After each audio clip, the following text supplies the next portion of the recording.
చాలామంది రిషికొండ ప్యాలెస్ గురించి, వైఎస్ జగన్ అక్రమాస్తుల గురించి మాట్లాడుకుంటున్నారు. ప్యాలెస్ పిచ్చోడు అనే ఒక ట్యాగ్ ఇచ్చారు. వైఎస్ జగన్‌కి ఆహ్, వాళ్ళ సొంత నియోజకవర్గం పులివెందులలో కూడా ఇల్లుంది. తాడేపల్లిగూడెంలో ప్యాలెస్ కట్టుకున్నాడు. రిషికొండపై కూడా తను ఒక ప్యాలెస్ కడుతున్నట్లుగా దాని కట్టడంలాగా ఈ మధ్య కాలంలో మనం దాని గురించి ఎక్కువ వార్తలు వింటున్నాం. ఇకపోతే ఆయనకి కోల్‌కతాలోనూ ఒక బంగ్లా ఉంది. ఢిల్లీలోనూ ఒక బంగ్లా ఉంది. ముంబైలోనూ బంగ్లా ఉంది. చెన్నైలో గూడా ఉంది. బెంగుళూరులో గూడా ఉంది. మర్చిపోయా. బెంగుళూరులో ఇంకా పెద్దది. అది ఇంకా చాలా పెద్దది. ఇక్కడ మన హైదరాబాద్‌లో లోటస్ పాండ్.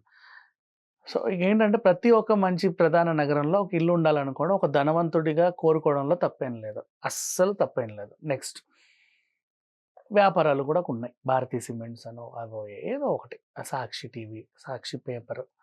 సో, ఆహ్, ఒక వ్యాపారస్తుడిగా 10 నగరాల్లో నీకంటూ ఒక మంచి బంగ్లాలు ఉండాలనుకోవడం కూడా తప్పు లేదు. ఇకపోతే రిషికొండ పై ఆ ప్యాలెస్ వివాదం గురించి మాట్లాడుకుంటే చాలా హై లెవెల్‌లో, హై ఎండ్‌గా కట్టుకున్నట్టుగా ఉందది.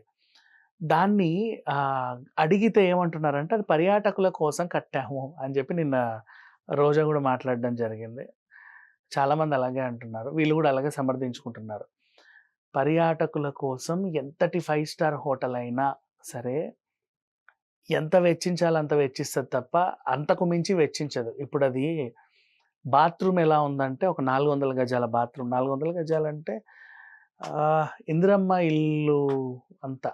ఇందిరమ్మ ఇల్లులకి ఒక 4, 5 హౌసెస్ కలిసింది అంత పెద్ద బాత్రూమ్. పెద్ద బాత్ టబ్, అక్కడే డ్రెస్ చేంజింగ్, ఆ తర్వాత అందమైన షవర్, అలాగే ఇంకా ఏవేవో ఉండాల్సినవి రాచకార్యాలన్నీ గూడా. అండ్ కొన్ని చాలా రకాల బెడ్‌రూమ్స్, వాటికి అనుసంధానమైన అందమైన కిచెన్, ఇలా ఏదో ఒక పెద్ద ప్యాలెస్ లాగైతే కట్టారు. దాన్ని హోటల్ అంటే ఎవరు నమ్మరు. హోటల్ ఎలా ఉండాలో అందరికీ తెలుసు. సింపుల్‌గా చెప్పాలంటే ఫలక్నుమా ప్యాలెస్‌కెళ్ళి చూస్తే మీకు హోటల్ ఎలా ఉండాలో, ప్యాలెస్ హోటల్ ఎలా ఉంటదో అర్థమవుతది. ఈవెన్ తాజ్ బంజారా, కృష్ణాకెళ్తే హోటల్స్ ఎలా ఉంటాయో రిచ్‌గా అవే అర్థమవుతాయి. లేదు ఇప్పుడు టెక్నాలజీకి తగ్గట్టుగా అద్భుతంగా అంటే ఐటీసీకెళ్ళండి. లేకపోతే కాకతీయ, కోహినూర్ హోటల్స్, ఇలా బోలెడన్ని ఉన్నాయి పెద్ద పెద్ద హోటల్స్. ఒకటని కాదు, రెండని కాదు. అవి చూస్తే అది షెరిటన్. అవి చూస్తే అర్థమైపోతది. కానీ వీళ్ళేమంటున్నారంటే అలా తప్పించుకునే ప్రయత్నం చేశారు హోటల్ కోసం అని చెప్పి. దానికోసం అంత ప్రజాధనం వెచ్చించాల్సిన అవసరం లేదు. ఎందుకంటే దాన్ని కట్టిన డబ్బులతో కనీసం హరిత రిసార్ట్స్ లాంటి కట్టడాలు ఒక 600-700 చేయొచ్చు. నిజం. అంత అట్లా ఉంది కాస్ట్‌లీగా. చాలామంది చెప్తున్నారు దాంట్లో నేలమాళిగలున్నాయని, బోలెడంత నగలు డబ్బులు దాచుకునేంత ఇదుందని, రహస్య ఫైల్స్ దాచుకునే లాంటి సదుపాయాలున్నాయని. మరి ఎంతవరకు నిజమో తెలీదు. ఫ్యాన్ దగ్గర నుంచి సోఫా వరకు అన్నీ కాస్ట్‌లీవే. అది మాత్రం వాస్తవం. చాలా హై ఎండ్ అంటే వస్తువులన్నీ వాడారు రిచ్‌నెస్ కోసం. కొంతమందికుంటది, ధనవంతులకి అన్నీ రిచ్‌గా ఉండాలని టేస్ట్ ఉంటది. అలా గూడా చేయించుకోవచ్చు. కాకపోతే అది అక్రమ కట్టడం, అక్రమంగా కట్టావు, అది గవర్నమెంట్ స్థలం, ఇలాంటివి వివాదాలు ఇప్పుడు తెర మీదకొచ్చాయి. మరి చూడాలి ఇది ఎంత దూరం ఎళ్ళుద్దనేది.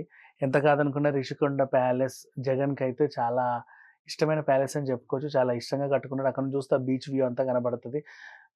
ప్యాలెస్ కూడా చాలా బావుంటది. ఆ రోడ్డు అవన్నీ గూడా. తాడేపల్లిగూడెం గూడా మంచి రోడ్డు మార్గం వేసుకున్నారు.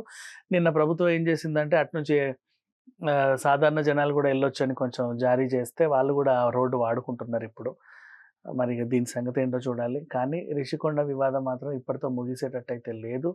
అందరూ అనుకున్నట్టు దాని లోపల నేలమాళిగలు కానీ, బంగారు పెట్టెలు గానీ అలాంటివేం లేవు. కానీ విలువైన వస్తువులు మాత్రం ఉన్నాయి.